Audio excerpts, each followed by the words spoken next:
Fala pessoal, bem-vindo ao canal Só Mais Um Dev. Meu nome é João e no vídeo de hoje estou trazendo mais conteúdo do Clojure para vocês. Dessa vez vamos trabalhar com um dos recursos mais poderosos da linguagem Clojure, o uso de macros. Vamos entender o que elas nos permitem fazer, quando utilizar e quando evitar esse recurso.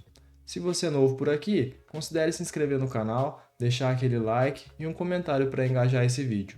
Sem mais delongas, bora lá!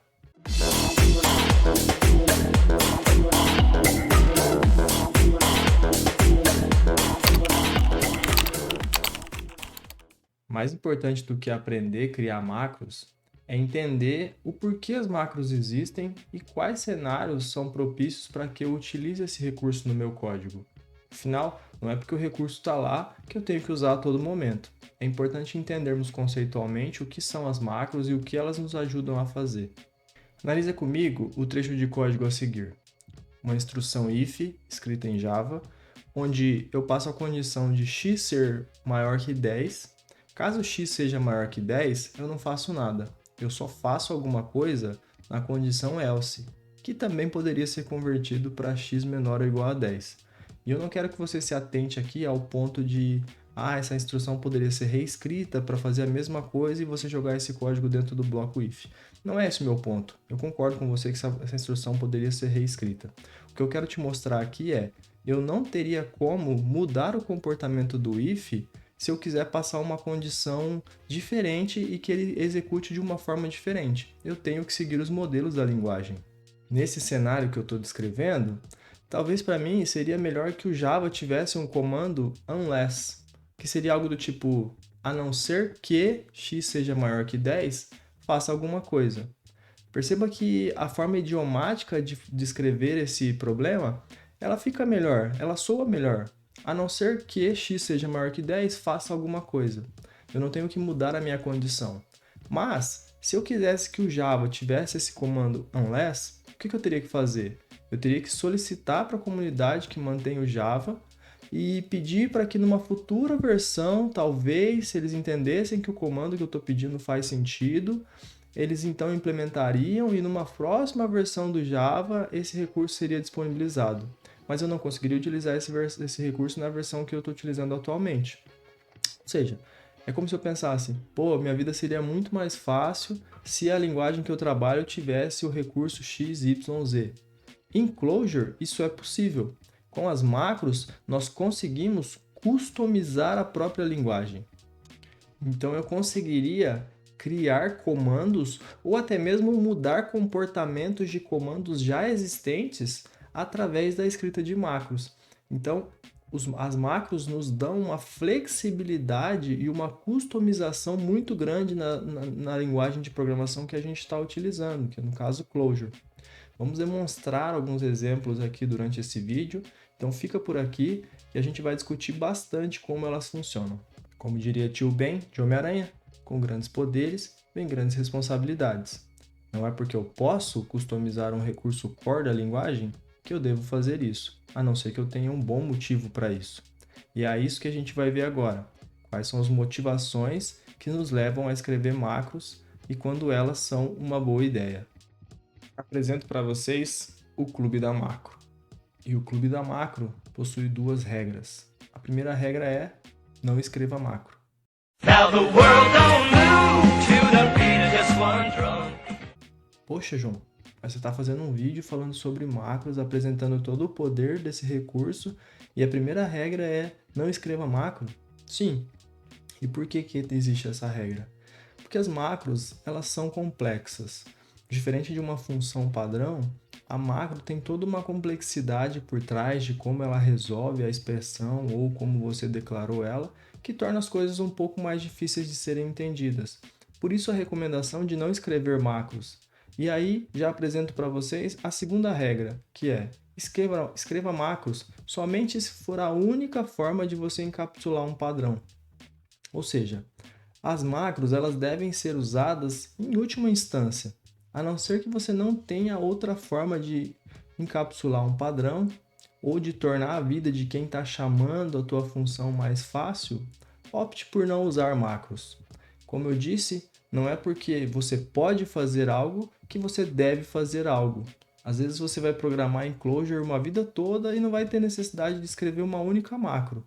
Então, vamos entender como elas funcionam e como essa complexidade funciona para que você tenha mais domínio de decidir e ter esse poder de decisão de quando utilizar e quando não utilizar. Para essa demonstração, nós vamos trabalhar com aquele exemplo lá dos primeiros slides sobre o comando unless, que seria algo do tipo a não ser que uma instrução seja verdadeira, faça algo. O Clojure não fornece o unless por padrão. O Clojure nos fornece um recurso chamado whenNot, que tem o mesmo papel, mas para fins didáticos vamos fingir que esse comando não existe e nós queremos implementar a nossa versão do unless. Para isso, vamos entender como funciona o comando if do Clojure. Vamos começar declarando um valor de x, caso 10. Em seguida eu vou criar um comando if, onde se o meu x for maior que 10, eu quero imprimir na tela, faça algo.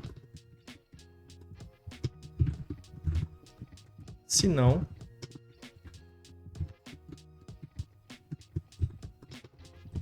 faça outra coisa. Esse é o modo que o Clojure trata o if. A primeira linha é sempre a condição verdadeira e a segunda linha é a condição falsa. Quando eu executo esse bloco no meu REPL, eu imprimo faça outra coisa, porque o meu x é igual a 10, logo a minha condição é falsa. Se eu mudo o valor de x e reexecuto, faça algo, porque agora a minha condição é verdadeira. Vamos começar a desenhar a nossa função unless. Eu vou começar declarando uma função que vai receber uma expressão e um form que vai ser executado. O que a minha função unless ela tem que fazer? Caso a minha expressão, eu não vou fazer nada, senão eu executo o meu form. Essa seria a nossa versão inicial da função unless. Eu rodo ela no meu REPL aqui e eu tenho a minha função criada. Hora de testar a nossa função. Então eu venho direto no meu REPL aqui e digito unless false println faça algo. Estou passando para minha unless uma expressão falsa, logo o meu if vai resolver a condição e não vai passar para o bloco if e sim para o else. Consequentemente, eu vou executar o form que eu estou passando, que é faça algo. Quando eu executo isso, eu imprimo faça algo. Legal, parece que está funcionando. Vamos testar o contrário e ver o que está acontecendo, se ele funciona também. Nesse caso, não deveria imprimir nada, porque na minha condição true, eu estou retornando nil. Quando eu executo esse cara, boom, passa algo. Algo de errado não está certo.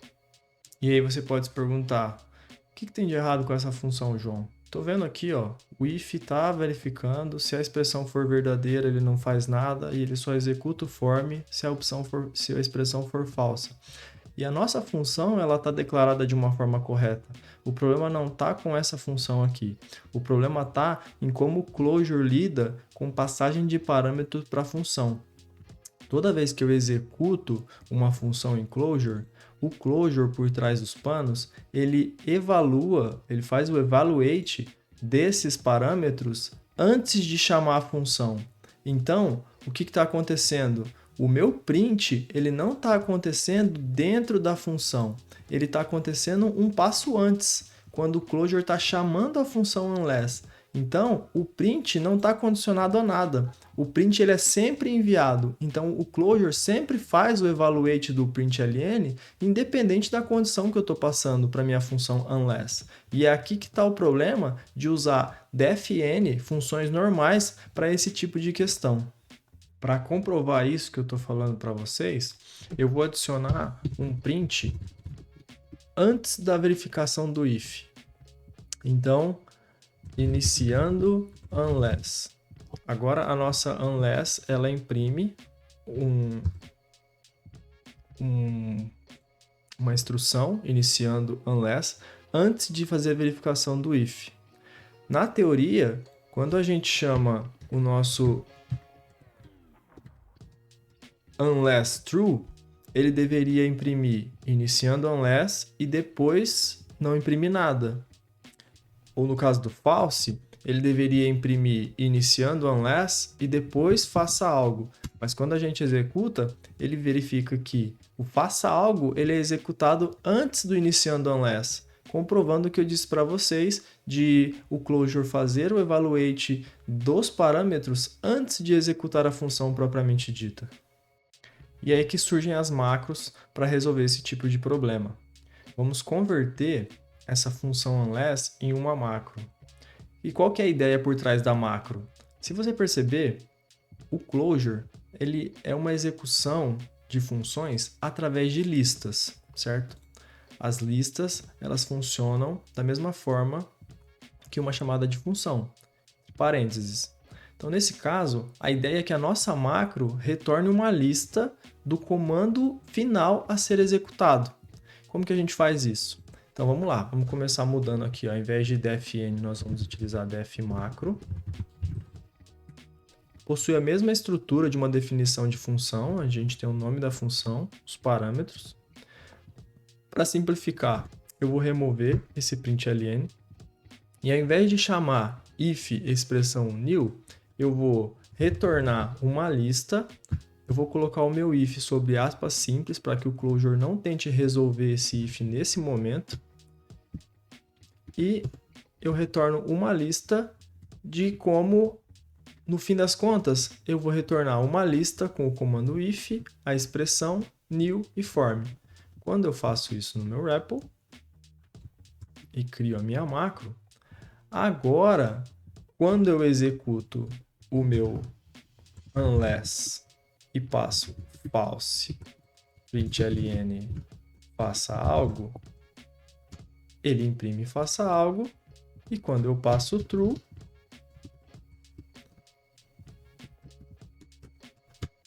nada é impresso, conforme a nossa ideia original. Poxa, João, não entendi nada dessa def macro aí. O que está acontecendo aí?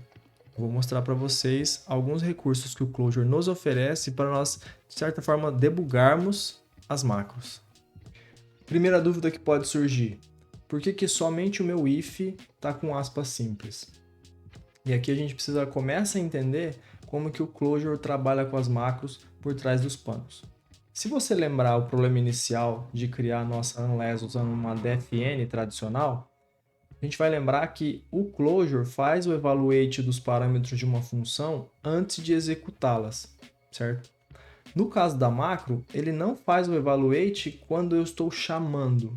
Ele faz o evaluate dos argumentos da macro em tempo de expansão. Então, eu chamo a minha macro, ele não faz o evaluate na chamada, aí ele pega a minha macro e expande essa macro, ou seja, ele converte o corpo da macro num retorno que deve ser uma chamada de função, certo?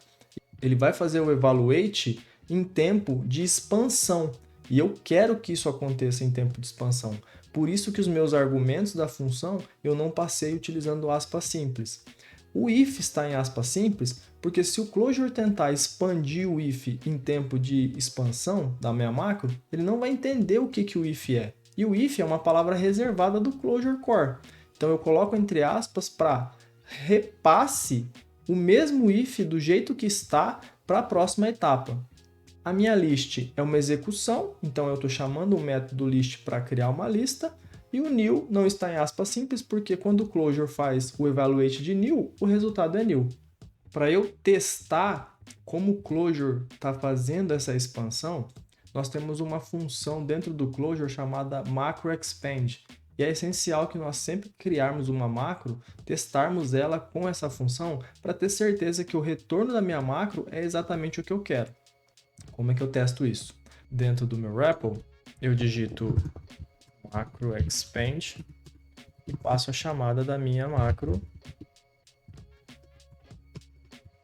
como argumento. Então eu digito meu unless false, ou eu quero que retorne 2, E aí o resultado da minha macro expand é como a minha macro está sendo executada no fim das contas. Se eu pego esse retorno e executo no meu REPL, eu tenho o resultado 2, porque if false não faz nada, se for true, ele retorna o 2.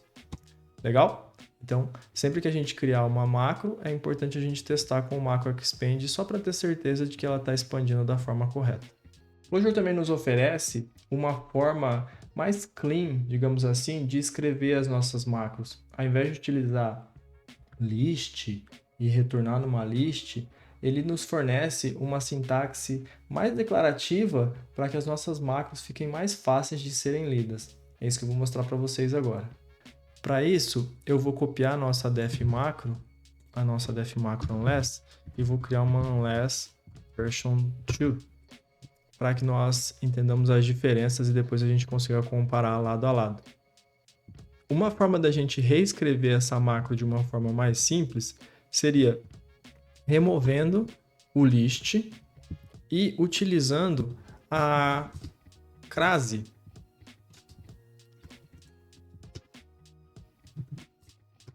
no início da nossa chamada de função. O que o Clojure vai entender? Que tudo o que está dentro dessa crase, ele não precisa evaluar. E aí, ao invés da gente colocar alguma coisa específica para o if, para o new, nós vamos colocar um till na frente dos locais que a gente quer que sejam evaluados em tempo de expansão. No caso, a nossa expressão e no caso, o nosso form. Então, declarando a minha macro dessa forma, ela fica muito mais simples de entender quando eu faço a leitura dela fora do meu macro expand.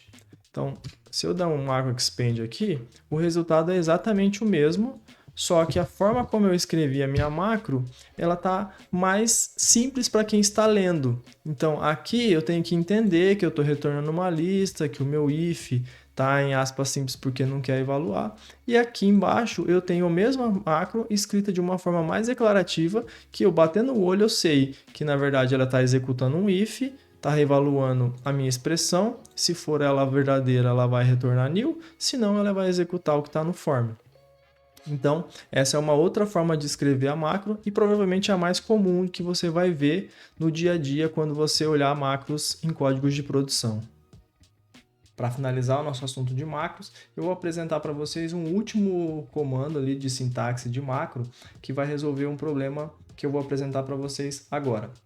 O que acontece se eu tentar executar a minha macro unless version 2, por exemplo, passando várias execuções?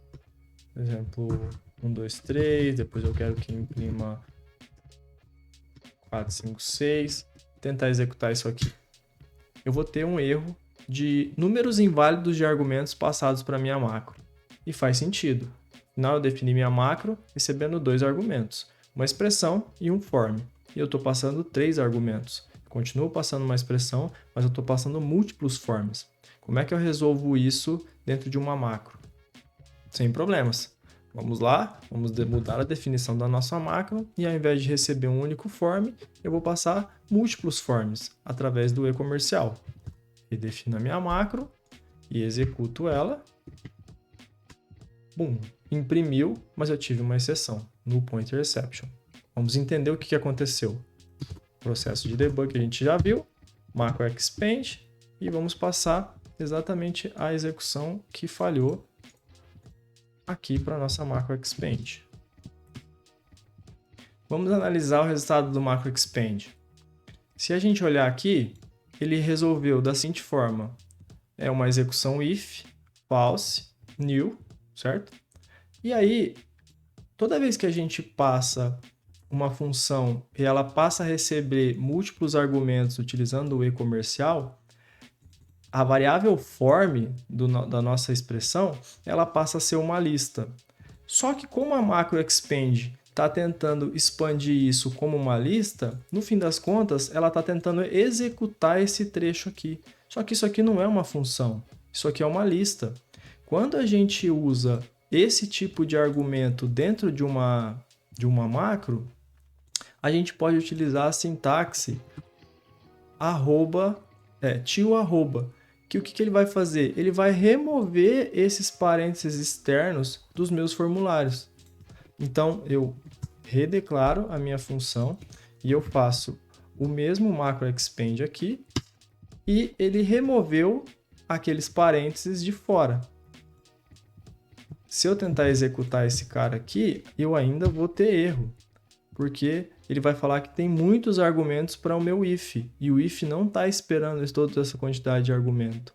E aí, o que a gente vai fazer? A gente vai mudar a forma como a nossa macro vai executar. Ao invés dela executar dessa forma, a gente vai fazer uma chamada do. Então, a gente vai jogar todo o conteúdo do form para dentro de um do, e ele vai executar isso através de um bloco do. Quando eu reprocesso a minha macro, e agora eu tento executar o meu unless com múltiplos argumentos,